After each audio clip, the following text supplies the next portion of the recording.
Hello అండి, welcome back to our channel. ఈరోజు మన గార్డెన్లో బోలెడు పువ్వులు పూసాయండి. పువ్వులు కోసుకుంటూ మీకు నా మొక్కల్ని పువ్వుల్ని చూపిస్తాను. తర్వాత ఆ పువ్వుల్ని ఎలా నేను పూజలో అలంకరించుకున్నానో కూడా చూపిస్తాను. రండి ముందైతే గార్డెన్లోకి. చూసారా అండి ఎంత మందార పువ్వులు, దోసులంత మందార పువ్వులండి ఇవి. రకరకాల మందార పువ్వులు ఉన్నాయండి. ఇదో రకం అనమాట. మీకు చూపిస్తానులేండి ముందు ముందు అన్నీ కూడాను. చాలా బాగున్నాయి, చాలా కళ్ళుకింపుగా ఉన్నాయండి. అసలు చెట్లు అలా వదిలేసినా బాగున్ను కానండి, వదిలినా ఉండవండి, సాయంత్రంకి వదిలిపోతాయి. ఈ గ్రీన్గా కనిపించే ఆకులన్నీ ఇది ఒక మెడిసినల్ ప్లాంట్ అండి.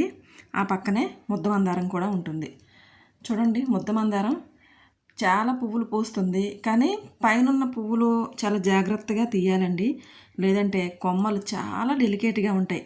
అసలు మిగతా మందారాలన్నిటికన్నా ఈ ముద్దమందారం మాత్రం నాటు రకము, చాలా డెలికేట్గా ఉంటుంది. ఇలా అంటే చాలు కొమ్మిరిగిపోతుంది. చాలా జాగ్రత్తగా కోసుకోవాలన్నమాట. పువ్వులు ఎంత తొందరగా ఇరిగిపోతుందో మళ్ళీ అంత త్వరగా సిగురు వచ్చేస్తుంది అనమాట అక్కడే ఇరిగిన చోట. అలాంటిది ఈ మొక్క. కానీ ఎప్పుడో పూర్వం ఉండేదండి, అది పాతకాలము మందారాలు అంటారు చూడండి, పూర్వం ఉండేవి నా చిన్నప్పుడు. మళ్ళీ ఇప్పుడు నేను మా గార్డెన్లో ఎవరో ఇస్తే చిన్న కొమ్మ వేస్తే అలా అయిందనమాట. చూడండి, మళ్ళీ ఒకే కొమ్మకి ఒకటి రేఖ మందారంలాగా పూసింది, ఒకటేమో ముద్ద మందారం అయింది. ఒకటే కలర్ అండి, ఏదో బలం సరిపోకో లేదంటే ఏమో తెలియదు నాకు. మరి ఒకటి ముద్దగా అయింది, ఒకటేమో అప్పుడప్పుడు ఇలా పూస్తుంటాయి, ఒకటేమో ఇలా రేఖగా అయిందనమాట. అందుకే ఎప్పుడు పువ్వులు కోసేయడమే కానీ చూపించడం లేదని చెప్పేసి ఈరోజు ఇంకా మొత్తం పువ్వులన్నీ కోస్తూ అలాగా గార్డెన్ అలా చూపించినట్టు ఉంటుందని చెప్పేసి అలాగ కిందకి ఫోన్ తీసుకొచ్చి ఒక చేత్తో కెమెరా ఆన్ చేసుకొని ఒక చేత్తో ఫోన్ పట్టుకొని ఇంకో చేత్తో పువ్వులు కోస్తున్నాడు అనమాట. చూడండి, ఈ పువ్వులు ఇది ఒక రకం మందారం అనమాట, చిన్న రకం ఇది నేను మామూలుగా ఒక చిన్న బకెట్లో వేసానండి. నేను పువ్వులు కోసి అలా వీడియో తీస్తుంటే ఒక హనీ బర్డ్ అండి, నాకు హనీ బర్డ్ అని ఎలా తెలిసింది అనుకుంటున్నారా, వచ్చి చక్కగా ఆ పువ్వు మొదట్లో ఉన్న తేనంతా చక్కగా లాగేస్తుందండి ఆ ముక్కుతో. చూడండి, నేను అలా వీడియో తీస్తున్నా భయపడకుండా, అదిగోండి అలా. అందుకని హనీ బర్డ్స్ అంటారు కదా, ఇదే హనీ బర్డ్ అని నేను అందుకే చెప్తున్నాను. చూడండి అంత చక్కగా ఆ లోపలికి అలా మూతి పెట్టి అలా తీసేస్తుంది అనమాట ఆ పువ్వుల్లో ఉన్న మకరందాన్ని. ఇంకా చాలా ముచ్చటగా అనిపించింది. ఇంకా ఆ పువ్వులు కూడా కోసుకొని, భగవంతుడు ఏంటంటే అండి ఒక్కొక్క జీవికి ఒక్కొక్క దాంట్లో ఆహారము ఇచ్చాడేమో, అవి పువ్వుల్లో ఉన్న మకరందాన్ని తీసుకుంటూ ఎంచక్కా వెళ్ళిపోయిందండి. మళ్ళీ పువ్వులు కూడా పూస్తున్నాయండి. ఇది బయట ఒక చెట్టు ఉంది, ఇది లోపల గోళంలో వేసానమాట చిన్నది. అక్కడ చూసారండి శంకు పుష్పాలు ఎన్ని ఉన్నాయో. శంకు పుష్పాలు కూడా ముద్దగా చాలా ఎక్కువ పూస్తాయండి, చాలా అందంగా కూడా ఉంటాయి. పూజలో పెట్టుకుంటే ముద్దగా అవుతాయి అన్నమాట. మళ్ళీ చాలా బాగుంది ఈ విత్తనము. ప్రకృతిని ఆస్వాదించాలే కానీ చాలా హాయిగా అనిపిస్తుందండి. తర్వాత ఇది కరివేపాకు మొక్క, చక్కగా చిగురు వచ్చిందనమాట. మొత్తం మొన్న ఒకసారి ముదిరిపోయినట్టుగా అయితే మొత్తం కొమ్మలన్నీ ఎరిసిస్తే మళ్ళీ మొత్తం చిగురు వచ్చింది. ఫ్రెష్గా చాలా బాగుంది కరివేపాకు అయితే. చూస్తే మనసు ఒప్పలేదు, అందుకే చిన్నదైతే ఎరిసేసాను. ఎందుకంటే ఇంట్లో ఉంది, మొన్నే చెట్లో ఉందే తీసుకెళ్ళి మొత్తం దూసి ఒక బాక్స్లో వేసి పెట్టాను. కానీ మనసు ఒప్పక మళ్ళీ ఆ చిన్న కొమ్మ కోసాను. ఆ పక్కనే అరటి చెట్టు ఉందండి. నేను యాక్చువల్గా ఏకాదశి అయిపోయిన తర్వాత రోజు ద్వాదశి పాలన కోసం అరటాకు కోసం ఎక్కడికి వెళ్తాం ప్రతిసారి అని చెప్పేసి ఆకు కోసం వేసాను అనమాట ఆ మొక్క. ఈరోజు ద్వాదశి కదా, ఆకు కోద్దామని చూడండి ఎంత గుండు పట్టేసిందో ఆకు. అయినా ఎక్కడో దగ్గర కోస్తానండి, వదలను. మొత్తం బోల్డ్ పిలకలు కూడా వచ్చేసాయి కిందన, చిన్న గెల కూడా వచ్చిందండి, కానీ ఎక్కువ పెద్ద పెద్ద పళ్ళకి ఏమీ రాలేదు. ఇంకా పువ్వులు చూడండి, శంకు పుష్పాలు పువ్వులు అయితే బుట్ట నిండా వచ్చేస్తాయి. రోజు పొద్దున్న రావాలి కానీ బుట్ట నిండా పువ్వులు వస్తాయండి నేను చక్కగానే. ఆ పక్కన కనకాంబరాలు నిన్నే కోసాను. ఇది బయట వేసిన మళ్ళీ చెట్టు అనమాట. ఆ వెనక నుంచి పక్షుల కిలకల రావాలి విన్నారా అండి, ఎన్ని పక్షులు పొద్దున్న కిందకి దిగితే. మనకి డబల్ ధమాకాలాగా ఒక పక్క పువ్వుల సువాసన. అసలు ఈ మల్లి చెట్టు ఇలా కదిపితే చాలండి, ఎంత సువాసన భరితంగా ఉందో తెలియదు. చాలా బాగుంది. చిన్న చెట్టు అయినా నాకు రోజుకి ఒక 15-20 పువ్వులు, ఒక రోజు 10 పువ్వులు దొరుకుతాయి, ఒక రోజు 15-20 పువ్వుల వరకు దొరుకుతుంది. చిన్నదేలేండి, మరీ పెద్ద పొద ఏం కాదు. పెద్దదే అయితే మొత్తానికి బయట కదండి మేకలు అవి కొరికేసాయి అనమాట. ఈసారి కొరకకుండా అటువైపు చెట్టు అంతా మరిల్చాను. అగోండి ఈ రోజుకైతే ఆ పువ్వులు దొరికాయి. ఇంకా మామిడి చెట్టు బోల్డ్ పువ్వు వచ్చిందండి, కానీ పూతంతా ఆ మధ్యన మంచుకు రాలిపోయి అక్కడక్కడ ఎక్కడో ఉందండి. ఎక్కడో ఒక పింది వచ్చిందనమాట మామిడి చెట్టుకి. ఇది వేసిన తర్వాత ఇదే ఫస్ట్ టైం రావడము. చెట్టు నిండా పూత రాగానే ఎన్ని పువ్వులు పూసేస్తాయో అనుకున్నాను. అసలు నేను ఎన్ని కాయలు వచ్చేస్తాయో అనుకున్నాను, కానీ అంతా రాలిపోయి కొంత మిగిలింది. ఇది సపోటా చెట్టు అండి. సపోటా కాయలు కూడా మొన్న తీసాను. తర్వాత ఈరోజు స్వామివారి పూజకి తులసి రోజు ఇక్కడే కోస్తాను నేను. ఎందుకంటే ఈ లోపలికి కుక్కలు అవి వెళ్ళవు.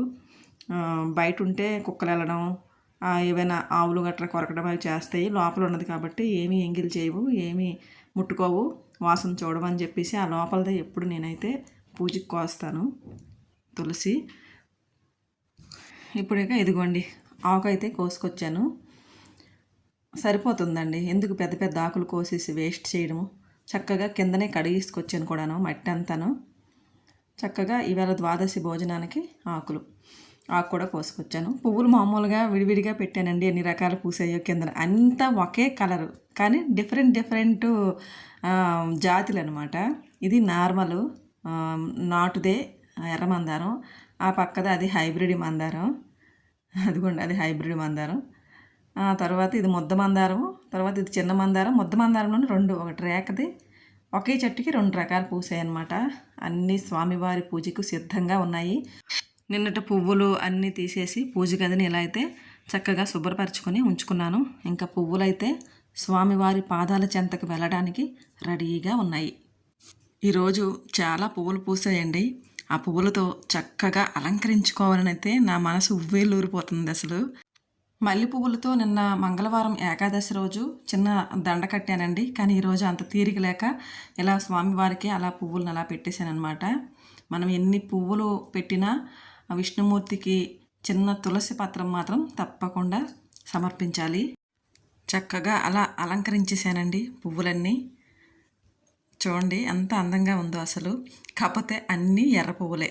అన్ని రకాల మందారాలు ఉన్నా, అంటే అన్ని వెరైటీస్ ఉన్న కలర్స్ మాత్రం ఎప్పుడూ ఎరుపేనండి. నాకు అసలు వేరే కలర్ వేస్తుంటే అవ్వట్లేదు.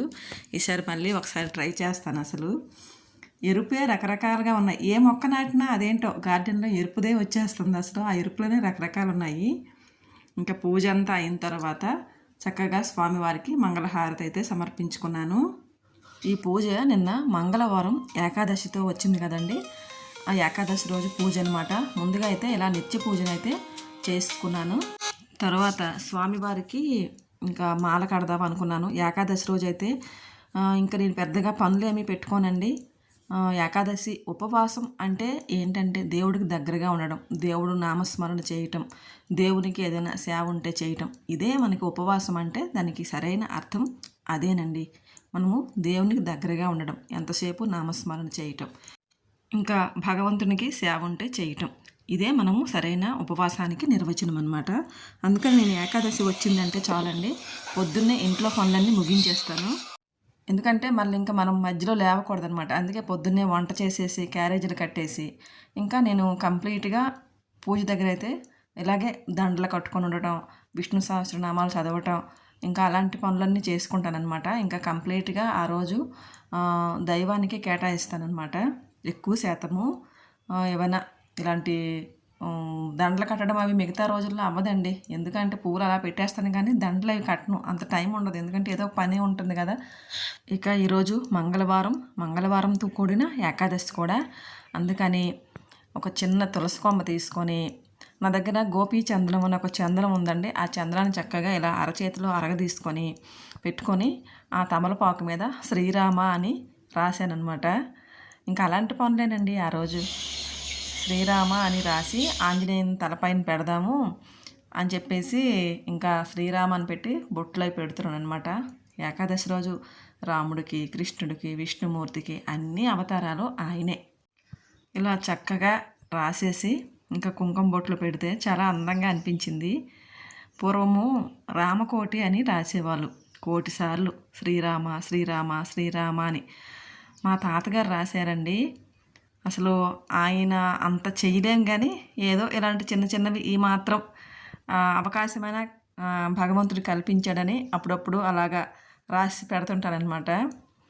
ఇంకా శ్రీరామ అని రాసి అక్కడ ఒక తులసి కొమ్మ పెట్టి ఒక పుష్పం పెట్టి, ఇంకా ఆంజనేయ స్వామి పాదాల దగ్గర పెట్టకూడదండి. ఎందుకంటే శ్రీరామచంద్ర ప్రభువుని ఆంజనేయ స్వామి పాదాల దగ్గర ఇలాగ పెట్టేయకూడదు. తలపైన పెట్టడం లేదంటే పక్కన పెట్టడం ఏదో చెయ్యాలి, పాదాల పైన పెట్టకూడదు కదా. ఇంకా స్వామివారికి చక్కగా కట్టిన మల్లె పువ్వులు, కనకాంబరాలు, తులసి అన్నితోని ఒక చిన్న మాల, బుజ్జి మాల అయిందనమాట. ఆ మాల కట్టానమాట. ఆ రోజు కట్టి వేశాను. చూడండి స్వామివారికి ఎంత బాగుందో కదా. చిన్న విగ్రహానికి చిన్న చిన్న మాలలు వేస్తే భలే ఉంటుంది అసలు. పొద్దున్నే పూజ చేశాను. తర్వాత మళ్ళీ సెకండ్ టైము ఇలాంటి సేవలన్నీ చేసుకుంటానమాట. పొద్దున్నే పూజ చేసి ఇంటి పనులు చేసి తర్వాత ఈ సేవలనమాట. ఇంకా మనకి ఎవ్వరూ అడిగే వాళ్ళు ఉండరు, ఎవరికి మనం ఇబ్బంది పెట్టిన వాళ్ళం అవ్వమన్నమాట. ఇలా చేసిస్తే పొద్దున్న క్యారేజీలు కట్టేసి ఎటోళ్ళనట్టు పంపించిస్తే ఇంక మన పని మనం చేసుకోవచ్చు హాయిగా. ఇంకోండి ఇలా శ్రీరామ అని రాసి చక్కగా ఆంజనేయ స్వామి తలపైన అలా పెట్టి, ఎత్ర ఎత్ర రఘునాథ కీర్తనం తత్ర తత్ర స్తుతమత్ర కాంజలిం భాష్పవారి పరిపూర్ణలోచనం మారుతిం సమత రాక్షసాంతకం. ఎక్కడెక్కడ శ్రీరామనామ సంకీర్తన జరుగుతుందో అక్కడ ఆంజనేయ స్వామి ఆనంద భాష్పాలు నిండిన కళ్ళతో చేతులు తలపై జోడించి నాట్యం చేయుచూ ఉంటాడటండి. ఆయన అంతటి పరమ భక్తుడనమాట. ఇదేనండి వీడియో నచ్చితే లైక్ చేయండి, షేర్ చేయండి, సబ్స్క్రైబ్ చేసుకోండి. ఇంకో మంచి వీడియోతో మళ్ళీ కలుద్దాం.